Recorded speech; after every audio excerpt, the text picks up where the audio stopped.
Hey, how's it going?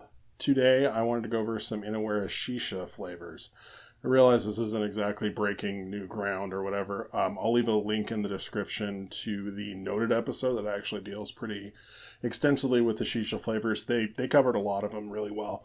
So there's really good information there, but there's a couple holes there, and honestly, I just picked up a couple of them, so I figured, hell, why not make a video? So before we go any further, I did actually want to say thank you to the people that watched the last video. I could pretend like I'm like YouTube famous and there's a million like comments to respond to. But really, I'm not YouTube famous, so there's only a couple people. First, I wanted to give a big shout out to Alaska Vapor. I actually really appreciated reading that. That was awesome. Yeah, just keep with it, man. I mean, that's the entire thing. There's a lot of prestige to be gained, if not necessarily money in DIY at this point, by pretending that you're doing something better than anybody else can do it. And honestly, like I guess most other things, it's like 90% effort more than anything else. So, I mean, there are people out there who have like legitimate super taster palettes and stuff. And then there's like the rest of us who just basically get better at it because we do it a lot. So yeah, and also I do have that mango video coming up. I am missing one more concentrate for it, but after that, I promise it will show up. Also wanted to give a shout out to N Hall.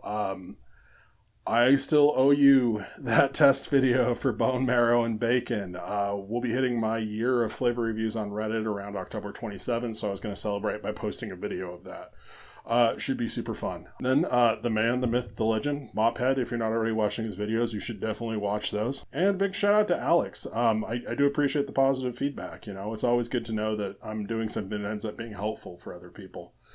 And then Porous9, who is more porous than at least 8 other people.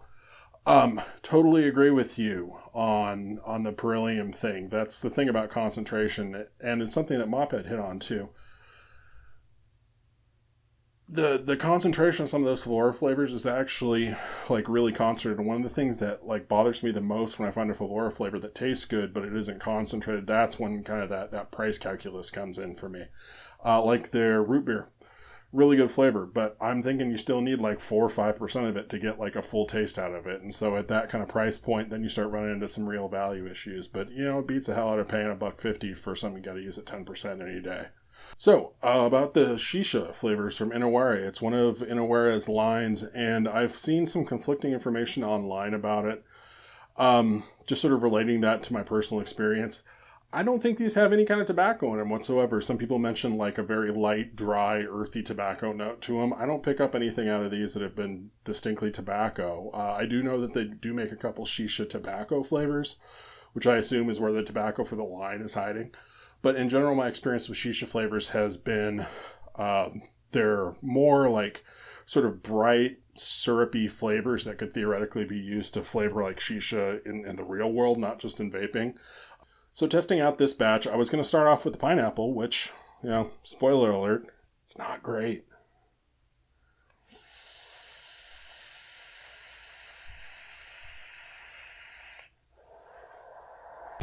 So this flavor is a bummer.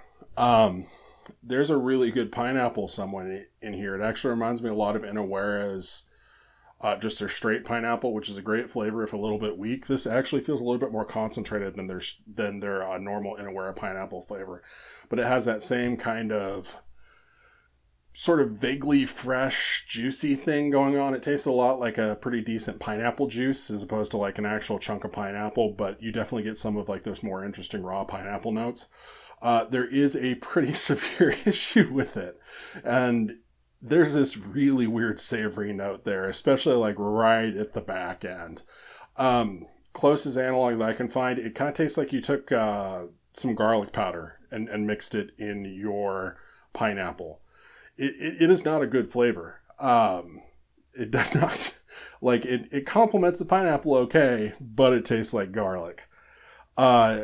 I have managed to avoid vaping Flavor Arts Pineapple, which Dave or ID10T has some elaborate story about his ex-wife running over him and burning green onions. I think this has some of that going on. It definitely has a very allium-esque kind of savory, sulfury quality to it that isn't really very good. I just wouldn't mix with it. I don't know. There's some pretty decent pineapples out there. I don't think you need to go that far afield. I would probably skip this one. So next I have their Shisha Coconut flavor.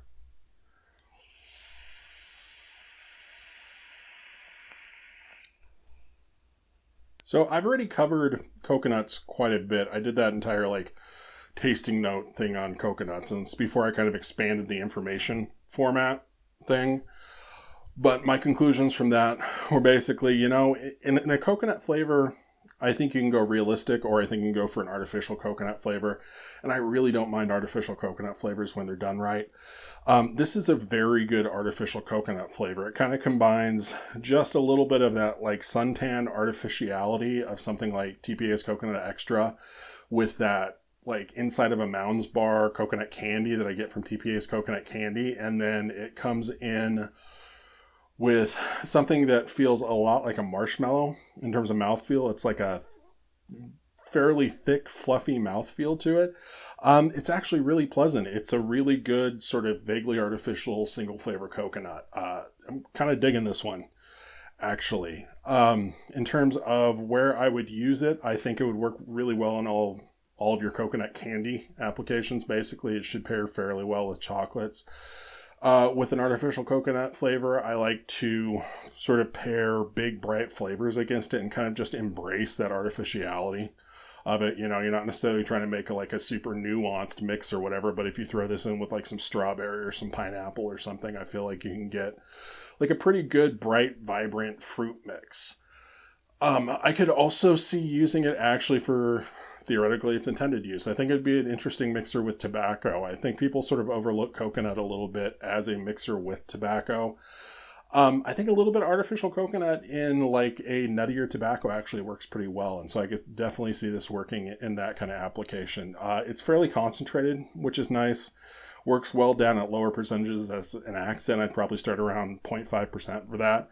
And then as like a primary coconut note, I think you could take this up to like 1.5, 2% without much drama. It's a really solid sort of candy coconut flavor. So next I have Shisha Orange.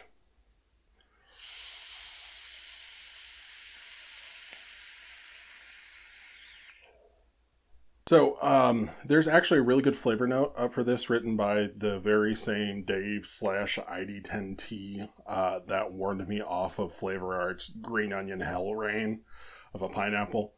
So I'll leave a link to that in the description. There's some really good information there. What I'm tasting from this is like a very bright sort of candied orange flavor. It's like a very commercial orange, not like an orange juice commercial, but like an orange syrup kind of flavor, but it actually has some fairly like interesting nuance there. I do get quite a bit of like a candied orange zest, but I feel like it actually complements the profile really well. I dig citrus flavors in general, and this is like a nice big bright orange. There is just a little bit of harshness, but it's really not bad for a citrus at all. For as zest heavy as this feels, it really doesn't have that same kind of like throat punch to it. It's a very sweet, sort of syrupy flavor. And I'd sort of use it as such. I think it's going to be an excellent flavor for like candy orange profiles, for beverage profiles, all that sort of stuff. It's just like a big, bright, dumb, but still fairly complex like orange flavor, and that's cool. It's cool not to have to like worry about layering in 8 oranges to get the right kind of orange. I think if you want like a straight ahead orange candy flavor, you could definitely do a whole lot worse. There are some reports about this flavor doing some really weird things when it sits around, namely sort of evaporating straight out of the bottle. Granted, I've only had mine for like 2 weeks, so I haven't really noticed it. So maybe keep an eye out for that. Maybe order the 10 milliliter. Don't go straight for the 30. I do feel like it also fades a little bit in terms of vibrancy with a steep. I think it's probably going to be best within a week. So if you are using this, I would go ahead and sort of mix smaller batches and just plan on using whatever you're using in like a relatively short steep time recipe. I don't see that as much as of a drawback. I do like some bright flavors that tend to fade, so I just go ahead and sort of mix accordingly. So in Dave's review, he's talking about how it tastes like a orange soda syrup, like an Italian orange soda syrup, and I think the big differentiation there between something like that and like an orange crush is that sort of like more nuance from the peel. And I could definitely see that being right on. It's just like a nice, big, bright flavor. I'm really digging this one. In terms of percentage, I think it's going to work fairly well as an accent flavor. It's nice, it's big, it's bright. Even at like 0.5%, I'm still getting like a pretty clear orange. I think you use it lower as an accent, as like a primary note, or hell, even as a solo flavor. I think this is really good up to about 3%. After that, it maybe gets a little bit harsh. The zest note becomes a little bit too much, but yeah, really solid orange flavor if you're looking for a short steep time, and apparently if you buy a small bottle so it doesn't evaporate on you. And then last for the day, I have Shisha Apple.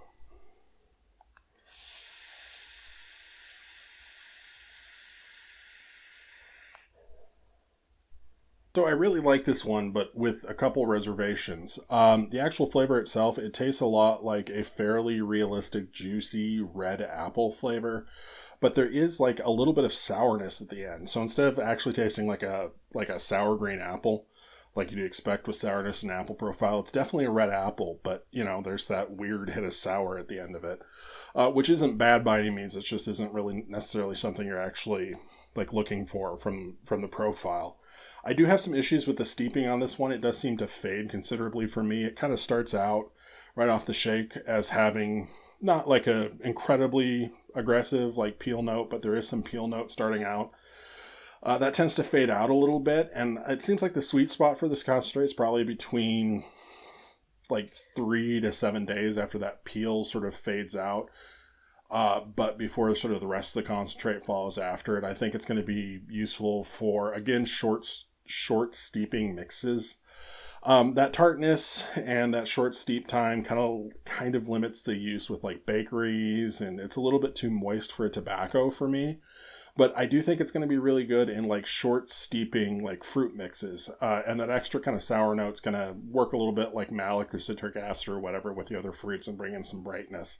If you let it sit too long though, I feel like that kind of sour note tends to sort of eat the flavors underneath. So again, I would definitely sort of mix this, wait a day or two, and then vape through a 30 of it, in the next couple of days. It's not necessarily something that I put up for months and months, and it's not necessarily something I'd pair with tobaccos too. I'm just still not sold on having like an acidic component with tobaccos. I don't necessarily want that kind of brightness when I'm mixing with tobaccos.